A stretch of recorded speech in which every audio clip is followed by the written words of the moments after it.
할렐루야. 네. 로마 시대에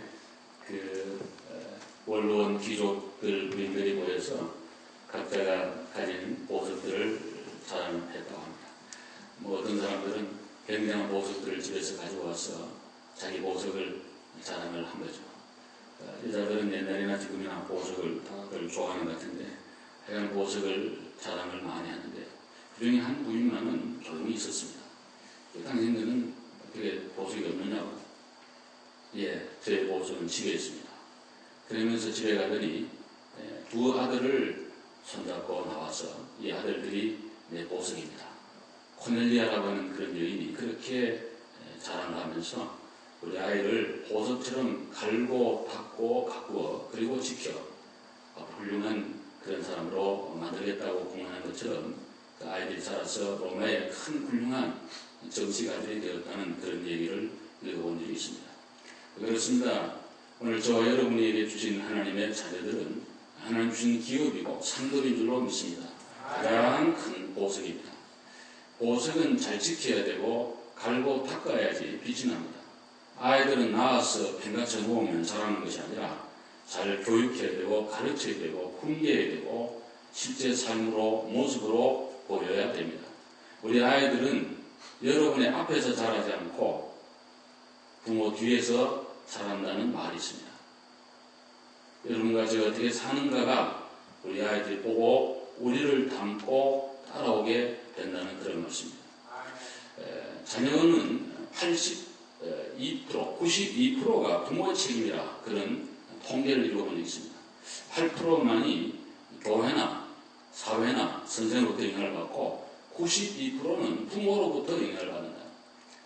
자녀는 우리의 자화상입니다. 여러분의 자녀는 바로 여러분인 것입니다.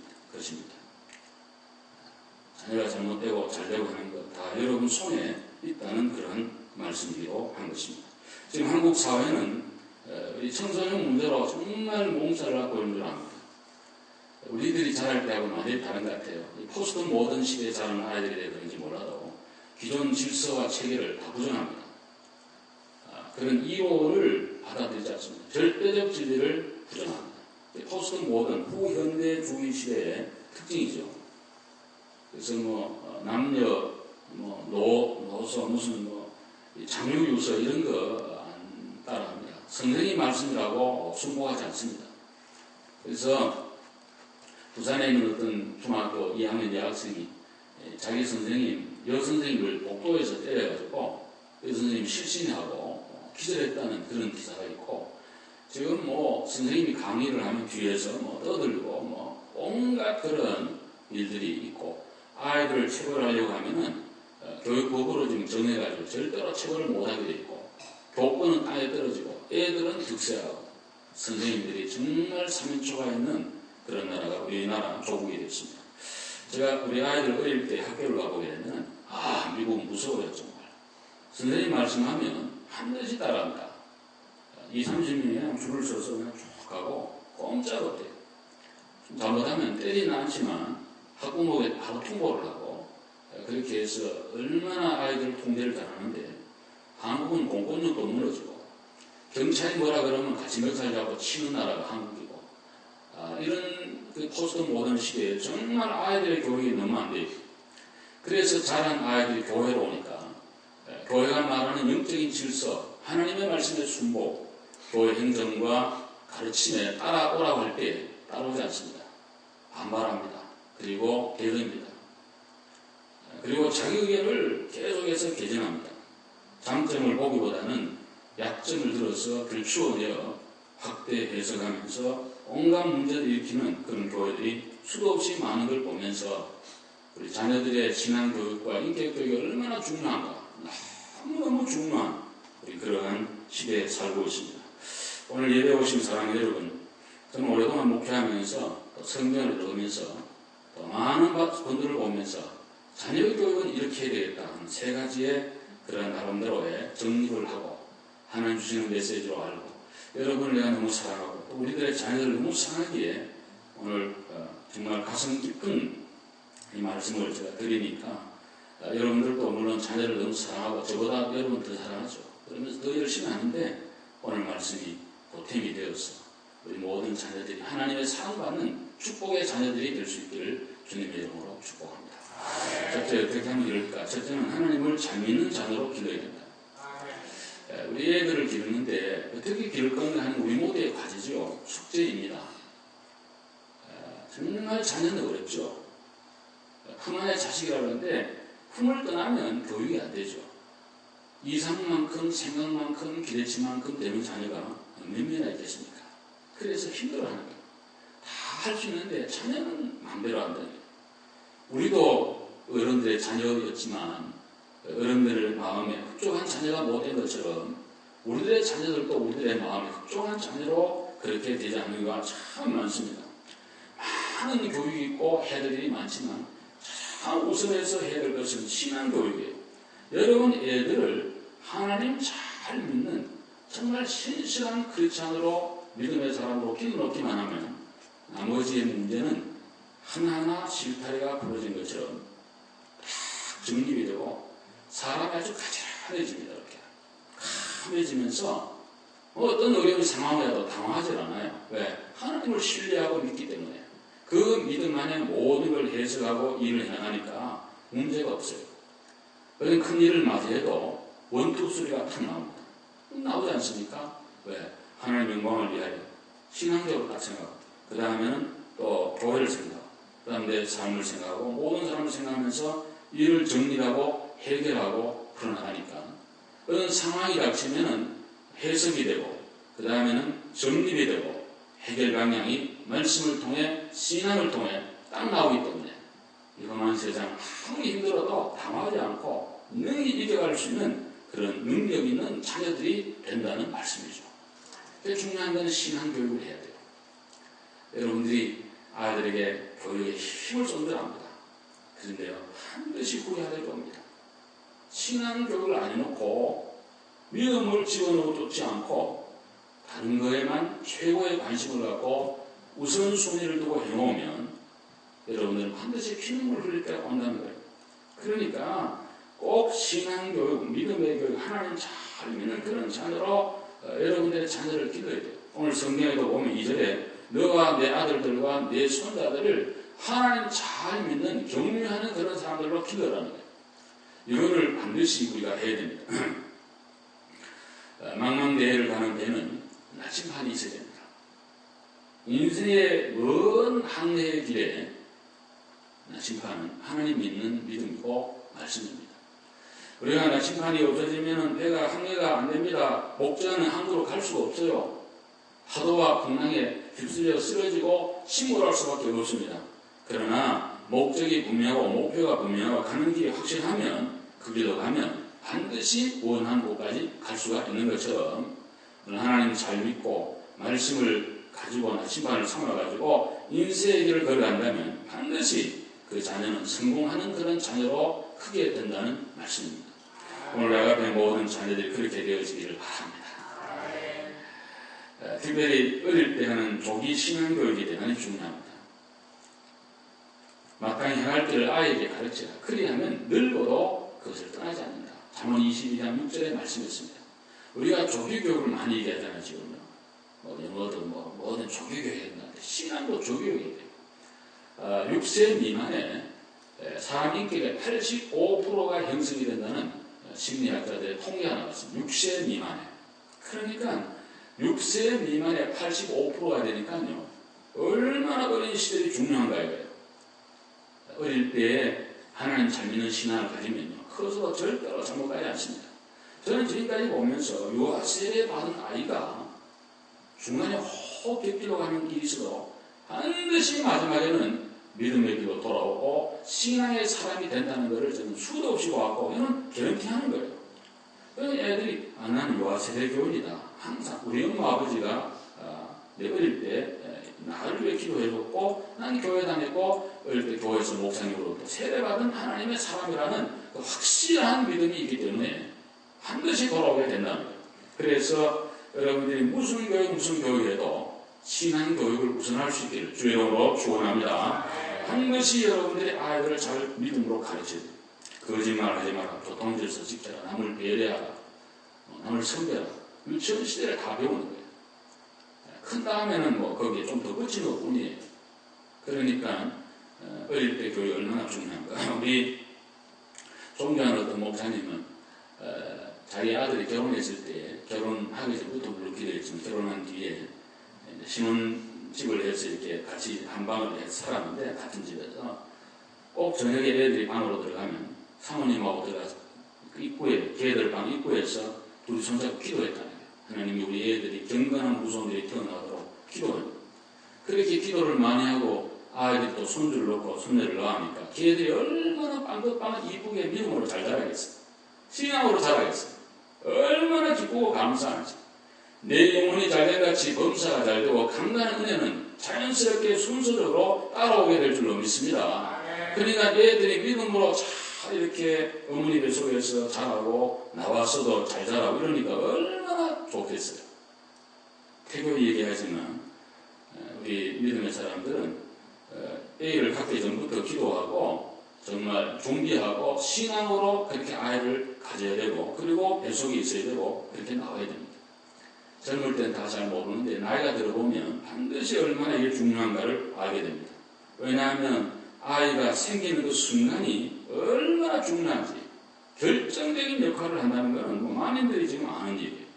그러니까 아이들이 결혼해서 아이를 갖는 것, 마음의 자세, 신앙의 자세, 기도하는 마음 이게 너무너무 중요해요. 그럼 성경이 우리에게 증명하는 거예요. 사무엘은 그 어머니 한나로 인하여 태어난 아들입니다. 한나는 아들이 없었잖아요. 그래서 성전에 가서 밤낮 기도했죠. 기도 많이 하고 하나님이 주신 아들이 사무엘이에요. 젖을 띈 다음에 하나님의 성전 실로에 엘리가 있는 성전에 그를 맡겼어요. 밤낮 주의 성전에서 기도하고 말씀 듣고 그러면서 자란 아이가 사무엘이에요.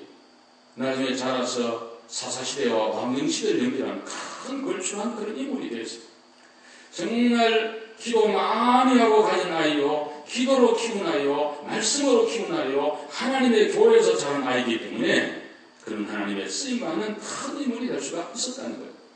여러분의 자녀를 어떻게 기를까? 믿음으로 기르시기를 바랍니다. 말씀으로 기도해야 될 줄로 믿습니다. 기도하면서 그들을 길러가야 된다는 것입니다. 특별히 우리는 아이들을 위해서 끊임없이 기도를 많이 해야 됩니다. 우리 기독교 역사에 유명한 어거스틴 있죠. 신학의 모체라고 합니다. 그로 통하여 켈빈이 나왔고 켈빈을 통해서 모든 신학이 다 퍼져갔습니다. 이거는 교파를 초월하여 누구나 부정할 수 없는 그 역사인 것입니다. 어거스틴은 너무나 젊은 날에 타락한 사람이었어요. 알렉산드리아에서 나와가지고 로마 유학을 갔다가 수사 교수가 되고 이렇게 하면서 정말 젊은 날에 그는 방탕한 길을 걸었습니다. 사생아도 낳고 온갖 그러한 삶을 살았습니다. 다 포기하는데 어머니 모니카는 포기하지 않았습니다. 내 아들은 하나님이 살려줄 거라고. 내 아들은 하나님이 우리 아들을 반드시 돌아오게 만들어줄 거라고. 계속해서 포기하지 않고 기도하기로 했더니 결국 어스틴은 암브로스라고 하는 밀란의 유명한 감독을 만나 설교를 듣고 회심하면서 새로운 사람이 되어서 보통 사람이 아니라 앞에 성 어스틴, 거룩할 성자, 거룩한 어스틴이라는 그는 별칭을 받는 위대한 하나님의 사람이 된 것입니다. 여러분의 자녀들이 마음에 안 들어도 눈물로 기도하면 하나님은 어머니의 기도를, 눈물의 기도를 반드시 들어응답할 줄로 믿습니다. 그러니까 여러분 기도 많이 하시고요. 말씀으로 잘 이렇게 양보하시고 교회 학교 데려오는 거 하루에 힘써야 됩니다. 학원 보내고 하는 거 물론 중요해요. 할 수 있으면 해야 됩니다. 공부 잘하도록 만들어야 돼요. 그러나 교회 오는 것을 제끼고 하는 거는 여러분 나중에 반드시 후회하도록 합니다. 내가 참담합니다. 절대로 그렇게 하면 안 돼요. 이 신앙생활 하는 거 우선하고 나머지 시간이 있으면 그렇게 해야 됩니다. 꼭 인류학교 안 나와도 괜찮아요. 나와도 좋지만 안 나와도 관계없어요. 인생을 행복하게 사는 것은 꼭 그런 조건만이 아닌 것입니다. 뭐 그렇게 돼서 보면 좋지만 그렇게 안 된다고 해서 너무 낙심할 일이 없는 거예요. 우리 살아보면 알잖아요. 그러니까 가장 중요한 것은 신앙의 자녀, 하나님 잘 경외하는 믿음의 사람들로 우리 아이들을 키워야 됩니다. 여러분의 아이들은 지금 신앙적으로 어디에 있습니까? 생각해 보신 게 있나요? 걔들이 좀 하나님 믿는지 안 믿는지 교회에 앉아서 물어본 적이 있냐 말이에요. 구원의 확신이 있는가? 천국을 믿는가? 하나님을 사랑하는가? 이런 거를 체크하고 해야 됩니다. 공부했나는 내용을 보지 말고 오늘 교회 학교 가서 뭘 배웠나? 전생에 무슨 말씀을 하는가? 좀 이런 거를 물어보고 신앙적 대화를 가정에서 꼭 해야 되는 것입니다. 아이들이 지금 믿음으로 방황하고 있고 하나님도 믿지 않고 나는 고등학교를 졸업하라, 나는 내 자유다 이러면서 그날만 기다리는 그런 자녀는 없어요. 그러니까 잘 우리가 그를 제각으로 해서 아이들을 잘 키워야 되는 것입니다. 세계적인 인물을 가장 많이 배출한 유대인들은 이런 얘기를 남겼습니다. 어리석은 자는 자녀에게 재산을 남기고 양식 있는 자는 지식을 남기고 지혜로운 부모는 신앙을 남긴다는 말이 있습니다. 우리가 돈을 많이 벌어서 자녀들을 또 출발할 때 쉽게 하기 위해서 재산을 남기는 거 좋습니다. 그러나 믿음을 남기고 재산도 줘야 그 재산이 유용하게 가치 있게 바르게 그렇게 쓰여지게 된다는 말씀입니다. 신앙 없이 받은 유산은 자기가 땀 흘려 수고하지 않았기 때문에 돈의 가치를 몰라요. 허랑방탕할 확률이 굉장히 높아요. 그리고 자녀들 간에 재산 문제로 다투는 경우를 너무너무 제가 많이 보기 때문에 여러분 믿음으로 잘 기르시고 그 다음에 돈도 많이 물려주시고 좋은 가문에 또 많이 물려줘서 그걸 통해서 하나님께 영광이 되도록 애들의 인생이 행복이 되도록 그렇게 만들 수 있기를 간절히 바랍니다. 절대로 우리는 신앙 문제 이거를 등한히 어리석은 부모가 없기를 바랍니다. 두 번째로 자기의 정체성을 확실히 심어주라는 것입니다. 자기가 누구인가를 아는 것은 인생을 사는데 굉장히 중요합니다. 소크라테스는 말하기를 내 자신을 알라고 했는데 자신을 알기가 정말 어려워요. 여러분들도 여러분 알기 어려워요. 저도 어려워요. 남은 잘 아는데 정작 나는 모르고 살 때가 많다는 말이에요.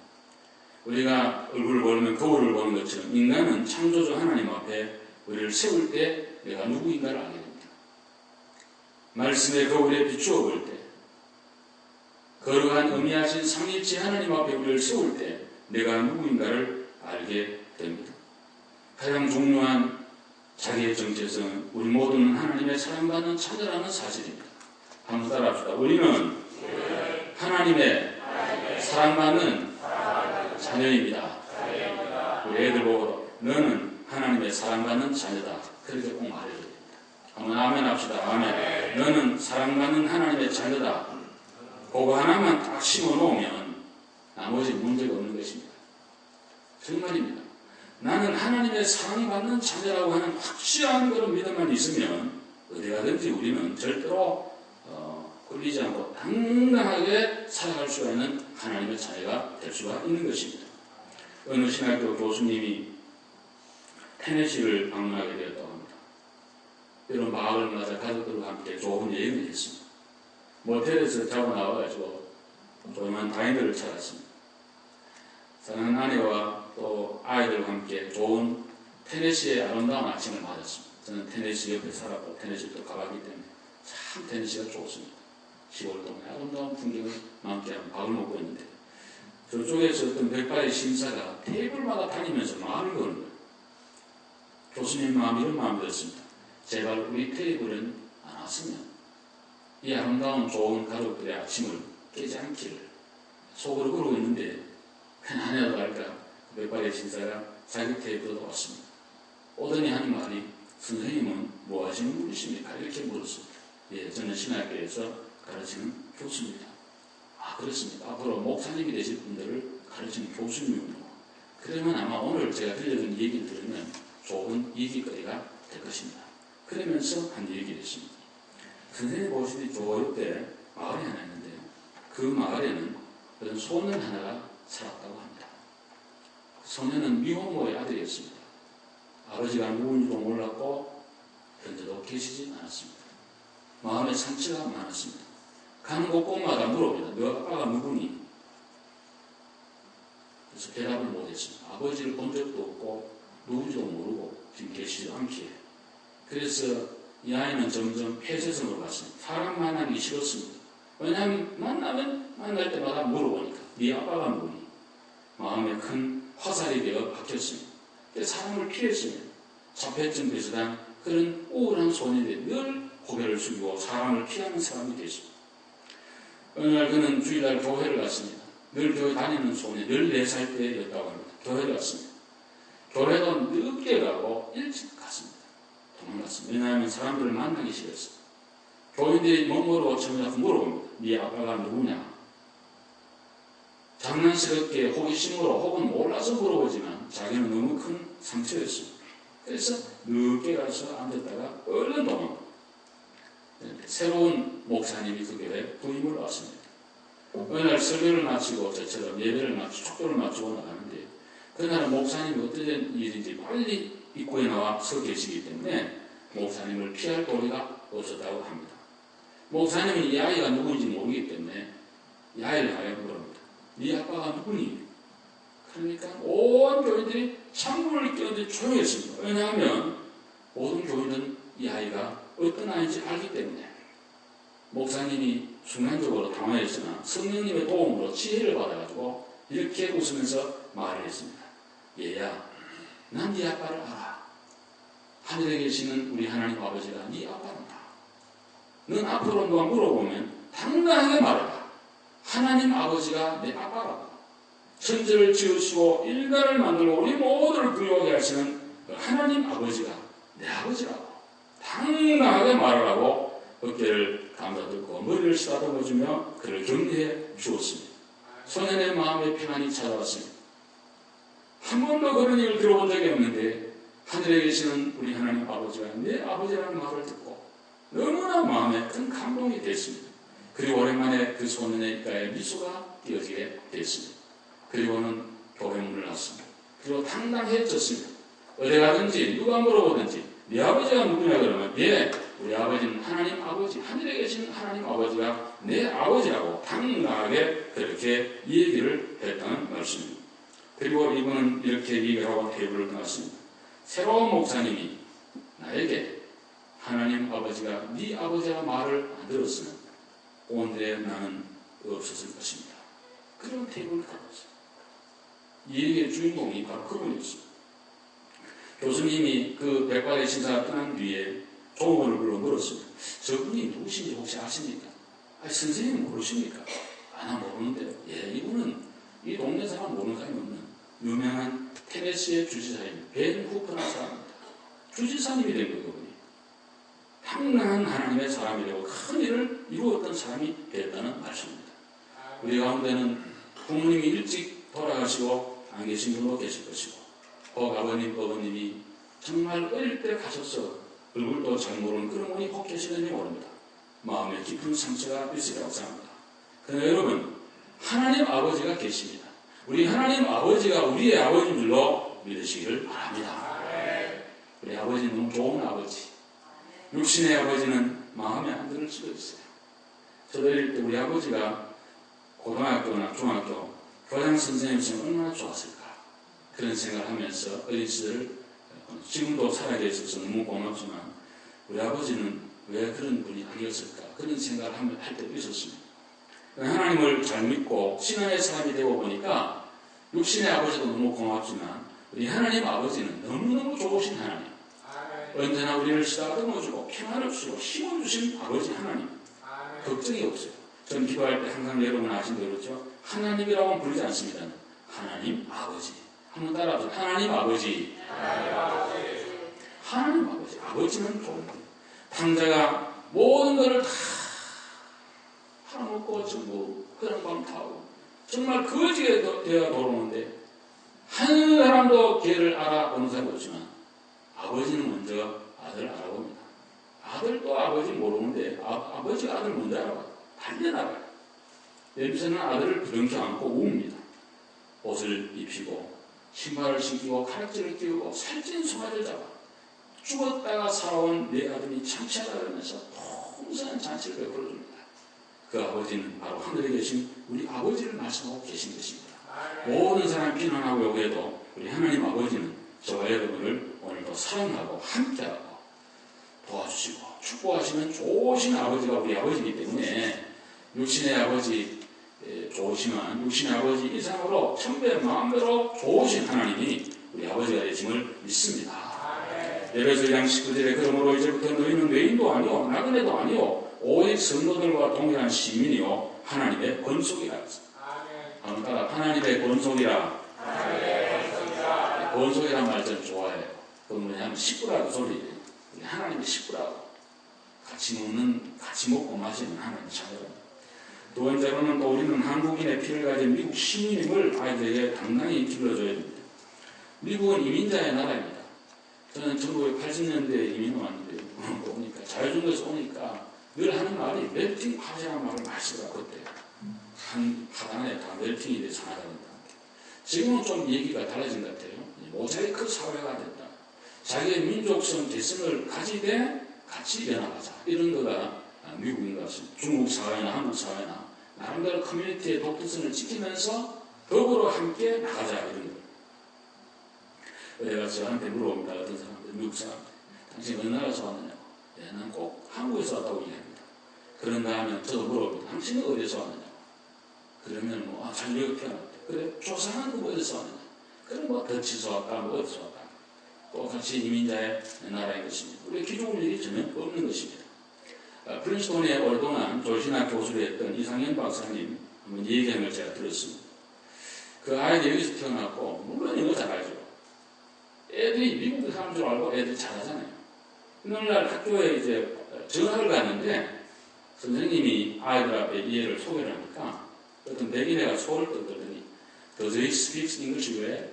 걔 영어 잘합니까? 이렇게 묻더라는 아니 그러니까 얘가 굉장히 충격을 받은 거예요. 난 미국 사람인 줄 알고 영어를 물론 플루언트리 잘하는데 무슨 내보고 영어 잘하느냐? 나를 마지널로 변밀로 왜 밀어내는가? 그런 생각을 하면 충격을 받은 거예요. 그래서 아버지가 배를 붙잡고 얘기를 해준 거예요. 얘야 여기 이민자의 나라인데 먼저 애들이 기득권 가지고 그런 얘기 하는 거니까 너 절대로 기죽지 말아라. 너도 당당한 이 나라의 시민이고 하나님의 백성이고 특별히 한국인의 피를 가진 어느 민족보다 우수한 하나님의 축복받은 하나님의 자녀임을 잊지 말아라고 힘있게 아이들에게 교육했다는 그런 말씀을 들었습니다. 여러분 우리 아이들 기죽지 말고 당당하게 되시기를 바랍니다. 뭐 하나님 믿는 우리 자녀가 기죽을 게 뭐가 있어요 여기서 지금.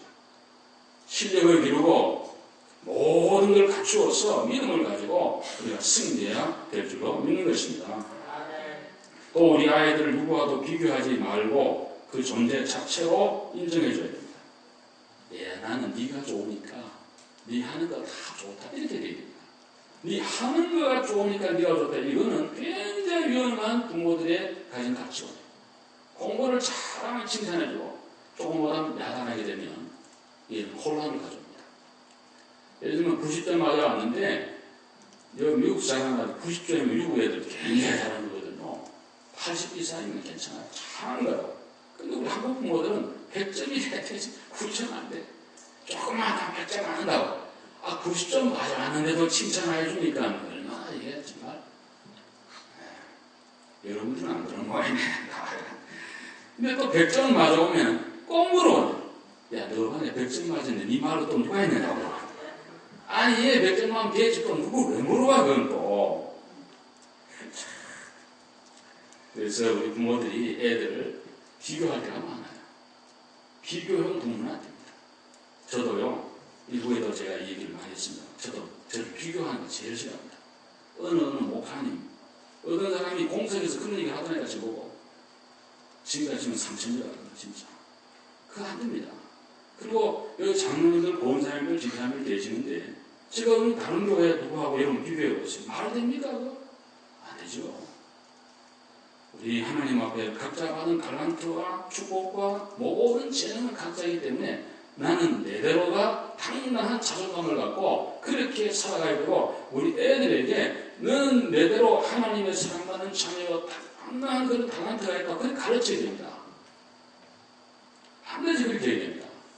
그래야지요 중국이 안 들어요. 어디 가도.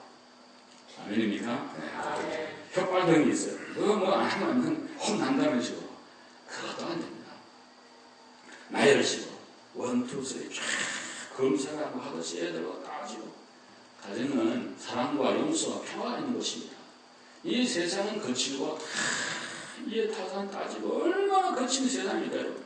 젊을 때는 모르는데 나이가 들고 해보면 이 세상 어디에도 다 그렇잖아요. 저는 요새 요한 켈빈 이렇게 전기를 보면서 칼빈 탄생 500주년이 2009년이었는데요. 그 글을 읽으면서 얼마나 제가 마음에 감동이 되고 우는지 몰라요, 진짜.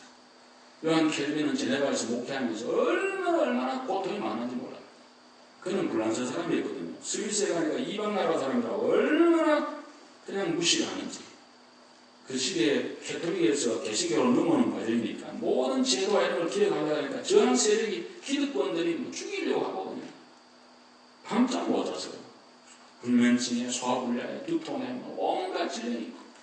근데 의회가 모든 교회를 결정해 주니까 그 사람들이 마음대로 하니까 성찬식 하는 것 때문에 빵을 뭘로 할 건가 이것 때문에 켈빈은 하나님 인재를 믿기 때문에 그 무슨 빵을 관계없다. 떡을 하든 뭐 하든 관계없다. 그런 주장인데 꼭 누룩이 안 들어간 걸로 해야 된다. 이런 게 그 시대의 사람들이 그것 때문에 파면을 당하고 쫓겨났어요. 그래서 불란서에 스트라스부르라는 데가 있는데 계속해서 사람을 보내. 왜?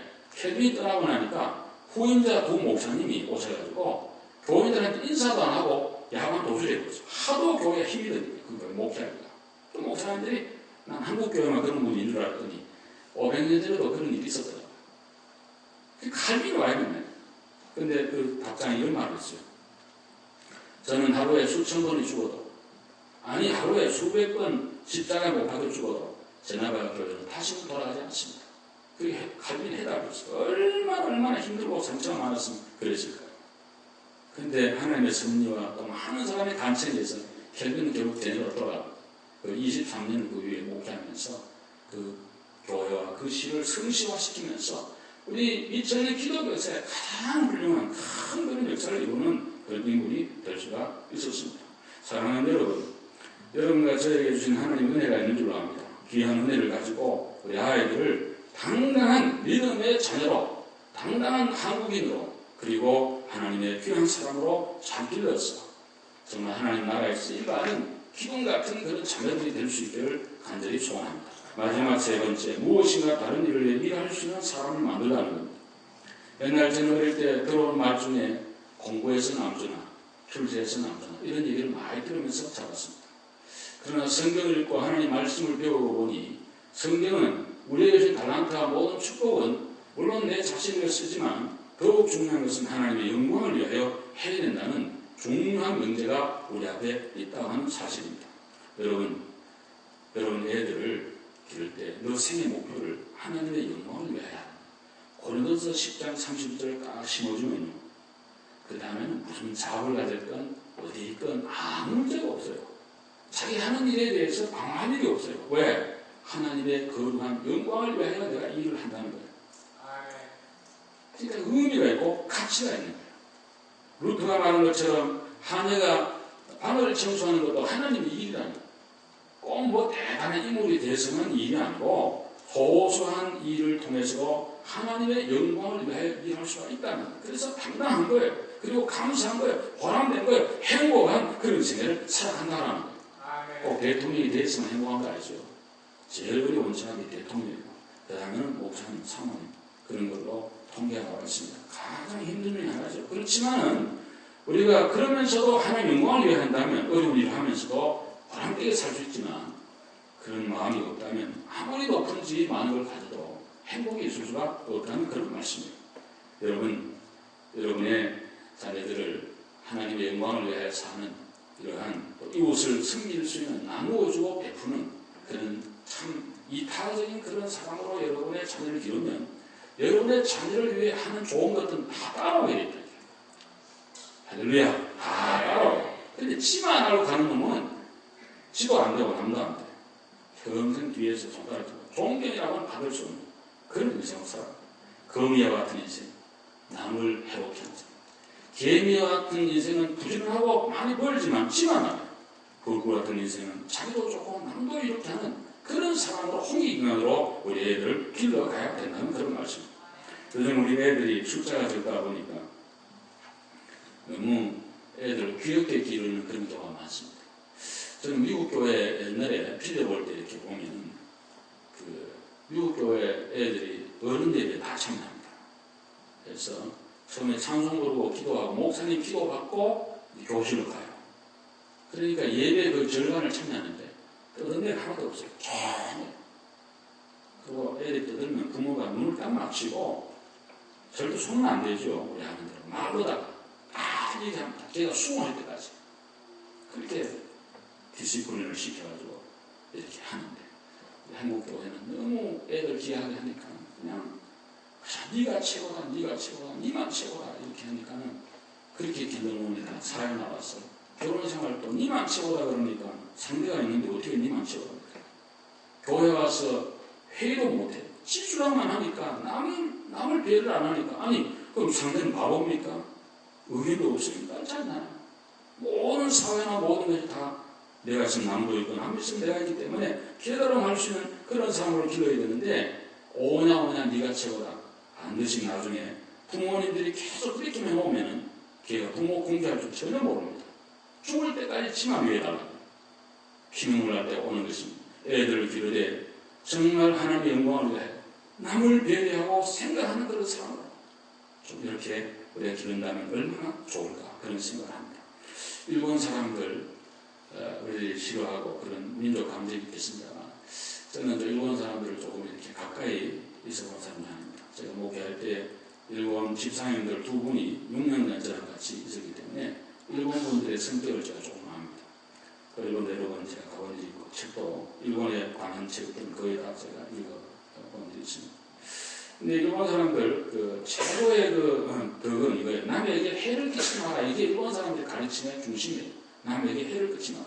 스미마센.